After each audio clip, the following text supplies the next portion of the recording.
Good evening friends. Practice set 1.2 आणि त्याच्यातलं हे लास्ट एक्झाम्पल आहे. In triangle ABC ray BD bisects angle ABC and ray C bisects angle ACB. If segment AB is congruent to segment AC, then prove that it is parallel to BC. Okay, first मी इथे एक figure plot करतोय आणि मग नंतर बघू त्याच्यावर. Figure plot करताना एक काळजी घ्या मात्र. इथे segment AB is congruent to segment AC म्हटलेलं आहे. मीन्स हा ट्रायंगल ABC जो असेल हा आयसोस्केलस ट्रायंगल दिलेला आहे. म्हणून दोन साइड ह्या ज्या असतील ह्या इक्वल आल्या पाहिजे, इक्वल लाईनच्या. की हा ट्रायंगल ABC आहे.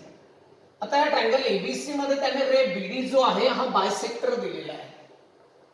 मग या ठिकाणी मी हा इथे बायसेक्टर टाकतोय ह्या अँगल B चा. रे BD हा बायसेक्टर टाकलेला आहे इथे. आणि तसा similarly bisector of angle C is ray C. तीन गोष्टी आपल्याला इथे सगळ्यात महत्त्वाच्या दिलेल्या आहेत. First, ray BD is bisects of angle ABC. Second is ray C is bisector of angle ACB. And third is segment AB is congruent to segment AC.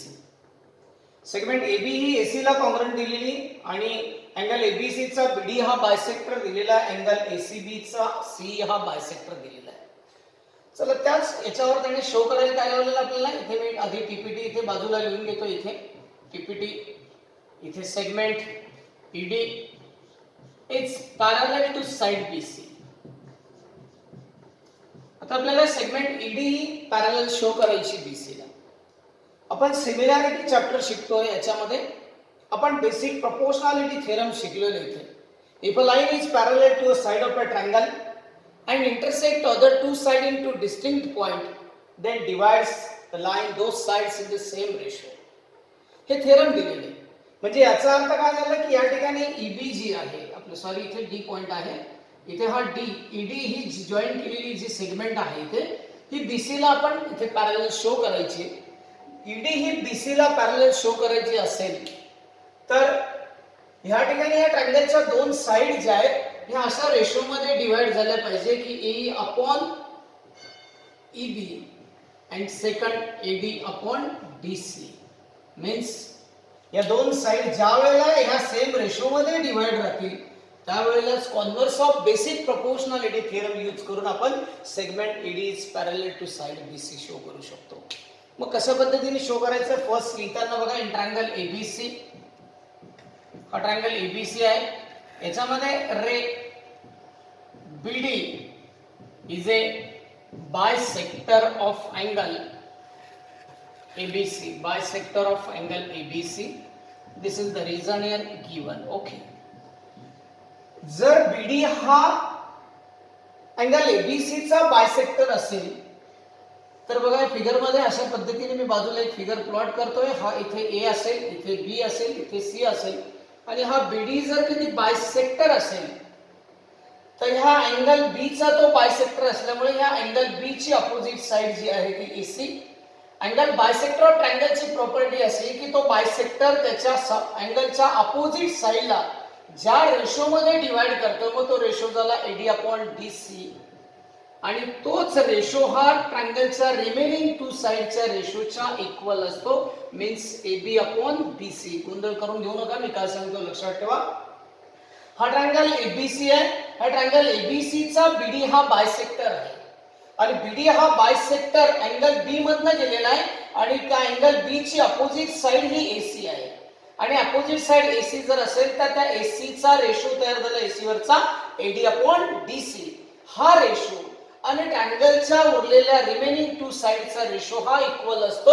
This is the property of angle bisector of triangle. This is the property of angle bisector of triangle. ही angle bisector of ट्रायंगलची property आहे आणि याला equation first देतोय मी. परत लक्षात ठेवा मी काय सांगतो इथे. In triangle ABC ray BD is a bisector of angle ABC. ह्या ट्रायंगल ABC मध्ये रे BD हा बायसेक्टर आहे अँगल ABC चा. मग अँगल बी ची अपोजिट साइड, कारण तो बी मधनं गेलेला आहे, बी ची अपोजिट साइड काय AC, मग AC वर तो त्या ठिकाणी D मध्ये इथे बायसेक्ट करतो, म्हणून इथला रेशो तयार झाला AD अपॉन DC, या अँगलच्या अपोजिट साइड वरचा रेशो AD अपॉन DC. आणि नंतर ह्या ट्रायंगलच्या remaining two sides, first side is AB and second side is BC, the ratio of remaining two side. This is the property of angle bisector of a triangle. Okay, हे झालं, हे first equation. आता second याच्यामध्ये बघूया या ठिकाणी काय झालेलं आहे. सेकंड मध्ये सिमिलरली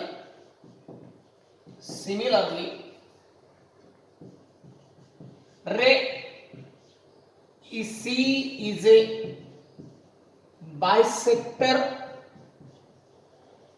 of angle ACB. हा आता ACB चा CE बायसेक्टर आहे. मग या ठिकाणी काय राहणार आहे बघा कशा पद्धतीने फिगर येईल. हा अँगल ट्रायंगल झाला ABC आणि याचा CE हा बायसेक्टर घेतलाय. आता C हा अँगल C मधनं गेलेला आहे, म्हणून अँगल C ची अपोजिट साइड आहे AB, आणि या अँगल C ची अपोजिट साइड AB वरचा रेशो तयार झाला AE upon EB is equals to, आता इथे रिमेनिंग टू साइड्स कोणत्या आहेत, AC upon BC. This is the equation second. Same reason, property of angle bisector of a triangle. आता हे इक्वेशन फर्स्ट, हे इक्वेशन सेकंड, दोन्ही इक्वेशन आपल्याला दोन बायसेक्टर दिल्यामुळे मिळाले. आता थर्ड इक्वेशन आपल्याला त्याने ऑलरेडी दिलेले बघा. Segment AB is congruent to segment AC, segment AB is congruent to segment AC. This is the third equation and reason is given. त्याला reason देऊया given. Okay, equation first, equation second, equation third. छोटंसं minor एक correction इथे करायचं आपल्याला, एक छोटं operation इथे करायचं आहे. इथे हा जो AC दिसतोय, हा AC कोणाला कॉन्ग्रुएंट आहे, AB ला. म्हणजे याचा अर्थ आपण AC काढून या ठिकाणी काय टाकू शकतो, AB. Instead of AC we substitute AB. Then the new equation is AE upon EB is equals to AB upon BC. हे आपल्याला नवीन मिळेल. मग आपण हे जे इक्वेशन आहे, हे इक्वेशन याच्यामधली एक साइड AB upon BC आणि इक्वेशन फर्स्ट मधली एक side AB upon BC, both sides मतलब दोन्ही जे इक्वेशन्स आहेत ते दोन्हीच्या दोन्ही सेम दिसतील आपल्याला, ऑब्वियसली इक्वल असतील. आणि जर ते याच्यातले एक LH RHS जर इक्वल होत असेल तर ऑब्वियसली LHS मध्ये AD अपॉन DC आणि ते LHS मध्ये AE अपॉन EB हे इक्वल येतील.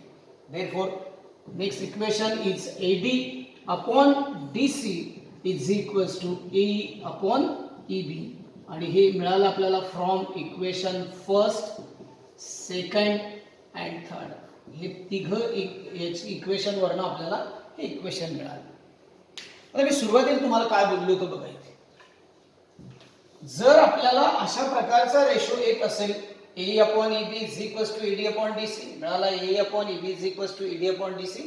मीन्स काय झालं माहितीये, ह्या ट्रायंगलच्या दोन साइड ज्या होत्या ह्या आर इन प्रपोर्शन मध्ये झाल्या, सेम रेशो मध्ये डिवाइड झाल्या. If two sides are divides in the same ratio, then the line or then the segment is parallel to side of a triangle. This is the converse of basic proportionality triangle. म्हणजे ट्रायंगलच्या दोन side एखाद्या सेगमेंटमुळे किंवा एखाद्या लाईनमुळे अशा same रेशोमध्ये जर divide होत असतील तर त्यावेळेला ती सेगमेंट किंवा ती लाईन ही थर्ड साइडला पॅरलल असते. हे बेसिक प्रोपोर्शनॅलिटी थेरमचा कॉन्व्हर्स आहे. म्हणून मी लास्ट लिहिताना असे लिहितो इथे, therefore segment ED is parallel to side BC, आणि याला रिझन देणार आहे ते converse of basic proportionality theorem. This is the converse of basic proportionality theorem. अशा पद्धतीने अतिशय बेस्ट एक्झाम्पल होतं हे समजलं. आता याच्या पुढचा आपण नेक्स्ट टॉपिक घेऊया. आता पुढे ट्रायंगल मधल्या सुरुवातीचे दोन्ही एक्सरसाइज जे होते हे अतिशय स्टार्टिंगचे बेसिक बघत होतो आपण. आता सिमिलर ट्रायंगलला खऱ्या अर्थाने आपण सुरुवात करणार आहे. In last time 9th standard we already studied about the congruence of triangle and similar triangle. Now first see what is meant by congruence of triangle. Congruence of triangle. First, congruence of triangle. Okay, we plot here two figures. First triangle is ABC and second triangle is PQR.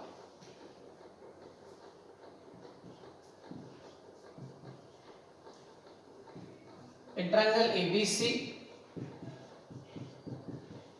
and triangle PQR.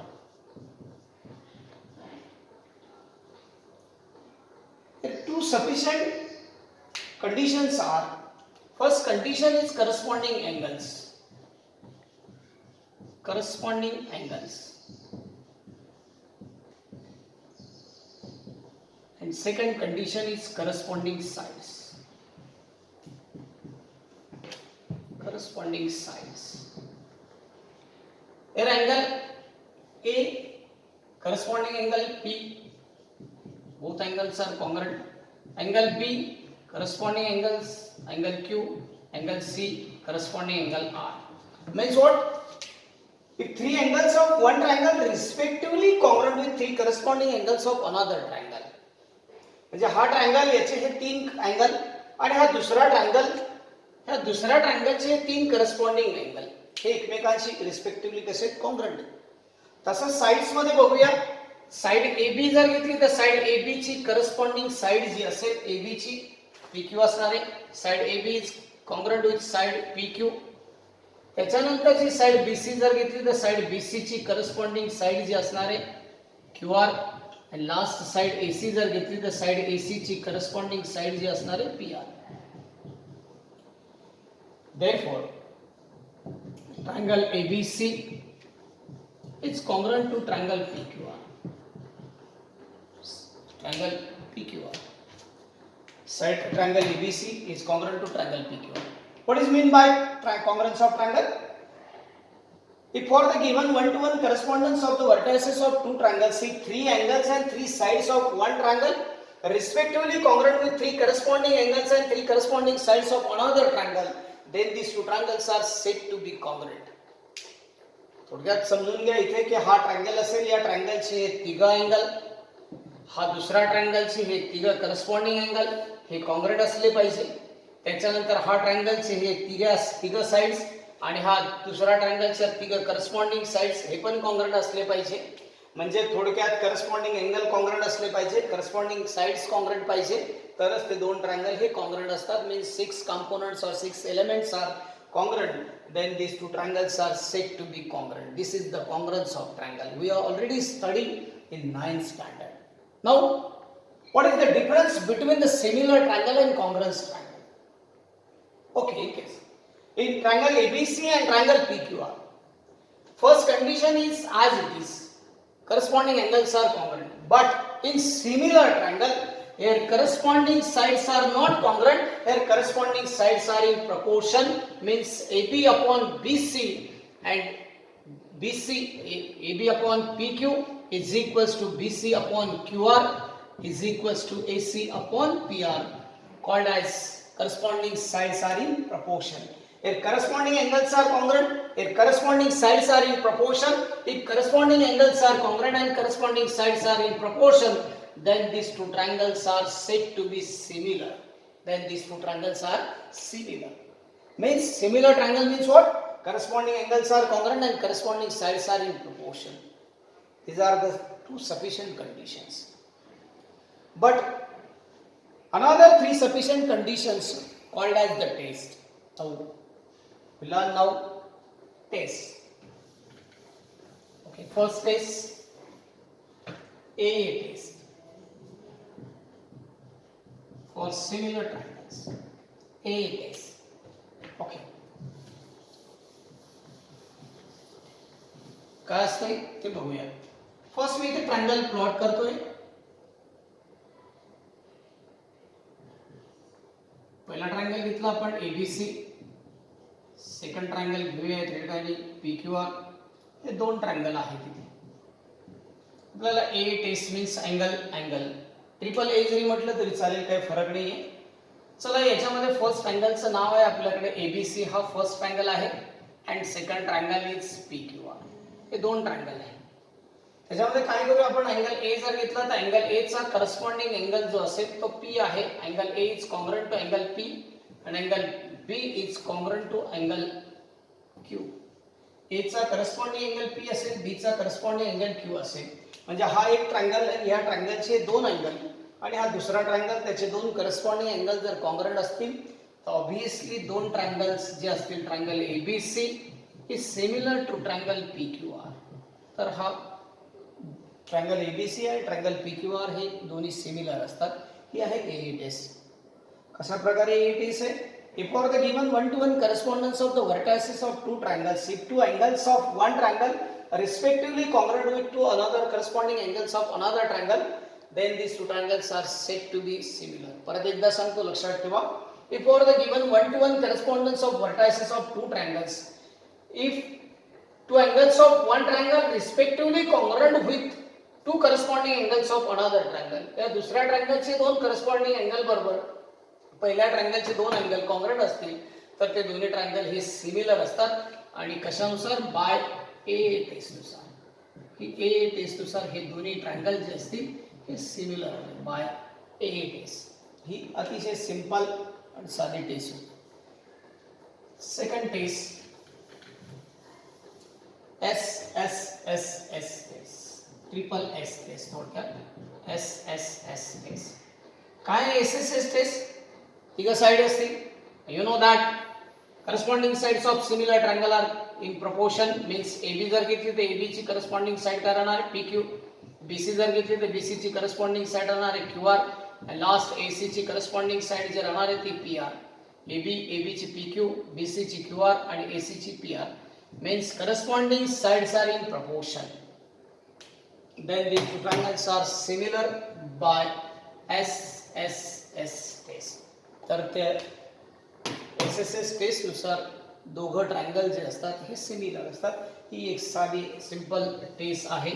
आणि last बघूया आपण SAS test, side angle side test. अतिशय basic आपण congruence of triangle मध्ये पण शिकलेलं आहे.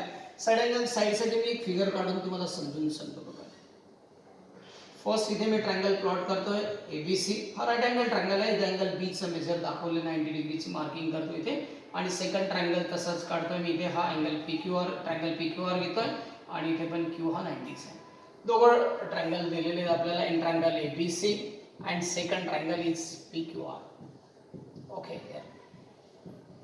काय होणार आहे याच्यामध्ये? याची एबी जर घेतली तर एबी ची करस्पॉन्डिंग साइड कोणती राहणार आहे? पीक्यू. इथे मार्किंग पण करतो. एबी ची करस्पॉन्डिंग साइड पीक्यू आणि डीसी ची करस्पॉन्डिंग साइड क्यूआर. डीसी ची करस्पॉन्डिंग साइड क्यूआर. आता मला एक बघा, एबी आणि बीसी ह्या दोघांचा इन्क्लुडेड अँगल हा बी आहे, म्हणून अँगल बी. आणि त्याच्यानंतर या दोन्ही साइडचा इन्क्लुडेड अँगल हा क्यू आहे. या दोन करस्पॉन्डिंग साइड्स इथे आर इन प्रपोर्शन मध्ये आहेत आणि त्यांचा इन्क्लुडेड अँगल हा कॉन्ग्रुएंट असेल तर त्यावेळेला हे दोन्हीच्या दोन्ही ट्रायंगल जे असतील ABC is similar to triangle PQR by SAS test. अतिशय सिंपल अशा टेस्ट होत्या त्या अशा प्रकारे. तर या एक्झाम्पल बघितलं, सिमिलर ट्रायंगल बघितलं, सिमिलर ट्रायंगलच्या नंतरच्या तिघ टेस्ट बघितल्या. तर नेक्स्ट याच्यावरचा पुढचा एक्सरसाइज आपण नंतर बघूया. ओके.